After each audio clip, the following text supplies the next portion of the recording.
안녕하세요. 영사기사였던 세몽입니다. 오늘 그려볼 영화는 얼굴인데요.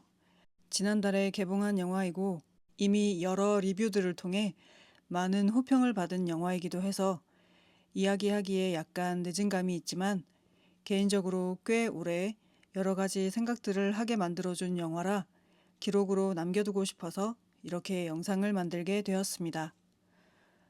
먼저 이야기하고 싶은 부분은 영화의 주연인 박정민 배우님에 대해서입니다. 이 영화에 흥미를 가지게 된 것이 바로 박정민 배우님 때문이었거든요. 배우님이 자신의 출판사 유튜브 채널 무제에서 영화 홍보를 하시면서 영화의 영어 제목이 디 어글리다. 근데 팬분들이 박정민이 그렇게 못생겼어? 라고 했다며 왜 나라고 생각하지? 라고 하면서 고개를 갸우뚱하는 걸 보는데 어찌나 귀엽던지요. 그렇게 순전히 박정민 배우님의 귀여움에 홀려 극장에 가서 보게 된 영화가 얼굴이었습니다. 영화를 보신 분들은 아시겠지만 영화의 내용은 전혀 귀엽지가 않지요. 아름다움이란 무엇인가에 대한 진지한 질문을 던지는 영화라 영화를 다 보고 상영관을 나서면서부터 뭔가 머리가 뜨끈해지고 무거워지는 기분이 드는 그런 영화입니다. 40년 만에 백골로 발견된 시체가 자신의 어머니라는 소식을 전해 듣는 주인공이 바로 박정민 배우님이 맡으신 동환인데요. 그는 정각장애인 아버지를 보필하며 살아가고 있었습니다. 선천적인 맹인이라 생애 한 번도 글자를 본 적이 없는 그의 아버지는 도장에 아름다운 글씨를 새기는 걸로 유명해진 장인입니다. 그의 유명세를 증명하듯 한 방송사에서 다큐멘터리를 찍고 있던 중에 어머니의 백골을 발견했다는 소식을 들은 정원이 그 이후로 살아생전 어머니의 생애를 뒤쫓아가며 발견하게 되는 추악한 진실에 대해 영화는 이야기하고 있습니다. 여기서 가장 중요한 것이 그의 어머니가 얼굴이 없는 사람이었다는 것인데요.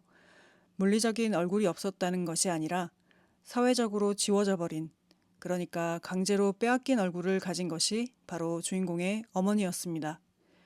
그녀의 이름은 정영희이고 못생겼다는 평판 때문에 똥걸레라는 발음하기조차 민망한 별명으로 낙인 찍힌 그런 인물입니다.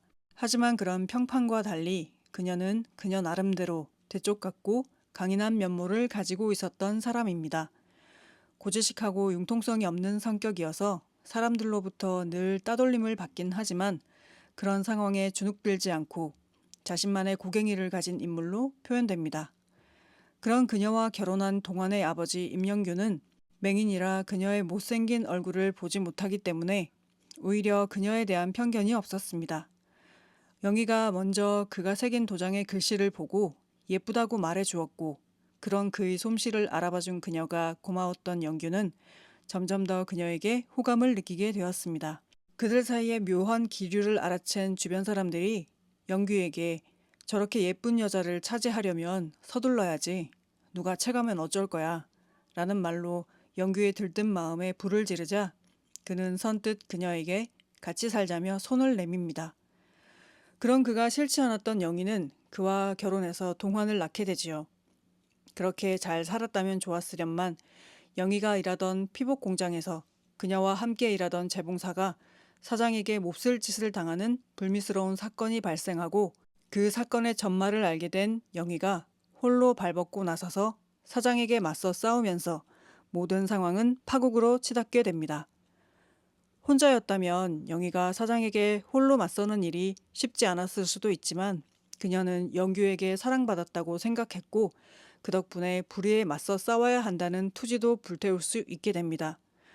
하지만 안타깝게도 그의 남편 영규는 그 피복 공장의 사장을 평생의 은인으로 생각하는 사람이었습니다. 그 사장이 피복 공장 앞에 도장가게 좌판을 내어주고 그의 도장에 신통력이 있다며 동네방네 홍보까지 해주었기 때문입니다. 설상가상으로 그녀가 예쁘다고 철석같이 믿고 있던 영규는 어느 날 자신의 집에 찾아온 친구로부터 자네 안사람 엄청 못생겼어 라는 말을 듣게 된 후 그녀에 대한 마음이 식어버립니다. 무슨 말 한마디에 사람 마음이 부침개 뒤집듯 뒤집어지냐 할 수도 있지만 그 즈음에 공장 주변에서 느껴지는 사람들의 분위기가 그의 마음이 뒤집히는데 또 한 몫을 단단히 하지요. 아무도 피복 공장 사장의 죄를 묻지 않았고 그저 영희를 욕하는데 바빴거든요. 그렇게 궁지로 몰리던 그녀는 결국 백골사체로 발견될 수밖에 없는 사건에 휘말리고 그 사건의 진범이 누구인지 알게 된 동화는 괴로움에 울부짖지만 이제와 바꿀 수 있는 것은 아무것도 없다는 걸 인정하며 영화는 씁쓸하게 막을 내립니다. 그저 얼굴이 못생겼다는 이유로 영희를 멸시하고 조롱하는 멀쩡한 사람들과 눈이 멀어 볼 수도 없는데 못생겼다는 사실 때문에 또한 그녀를 내동댕이 치는 영규. 어쩌면 영희는 못생겼다는 사실 그 자체보다 다른 사람들이 못 본 척 넘어가려고 하는 것을 굳이 끄집어내어 입 밖으로 꺼내 공론화시키는 행동으로 더욱 미움을 받게 되는 인물입니다.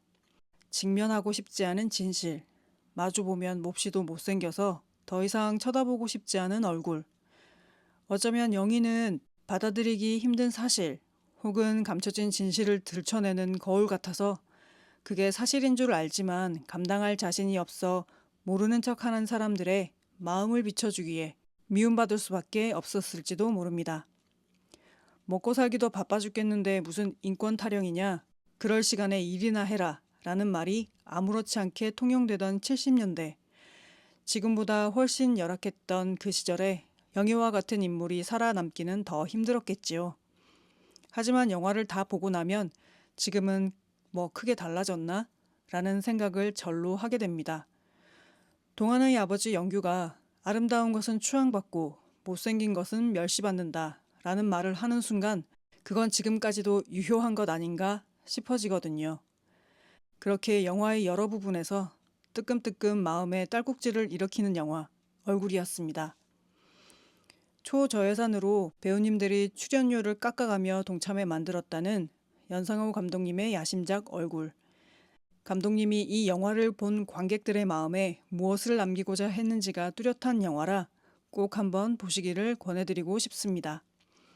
영화를 다 보고 나서 지금까지 오래 고민한 끝에 제가 개인적으로 내린 결론은 아무래도 좋은 사람이 되려면 지금보다 훨씬 더 노력을 해야겠구나입니다. 사실 저도 영희와 같은 인물이 주변에 있다면 선뜻 다가가거나 친해지기가 두려울 것 같습니다. 한편으론 그렇기 때문에 저런 인물을 알아볼 수 있는 안목을 가지는데 노력해야겠다는 생각도 들었습니다. 친해질 순 없더라도 적어도 지켜줄 수는 있어야 하지 않을까? 라는 생각이 들어서 말이죠. 1시간 40분 정도의 길지 않은 러닝타임의 영화니까 언젠가 마음이 동하시거든 꼭 한번 보시고 함께 이 영화가 던지는 화두에 대해 고민해 볼 수 있었으면 좋겠습니다. 오늘도 긴 이야기 보고 들어주셔서 감사합니다. 다음에 또 뵐게요.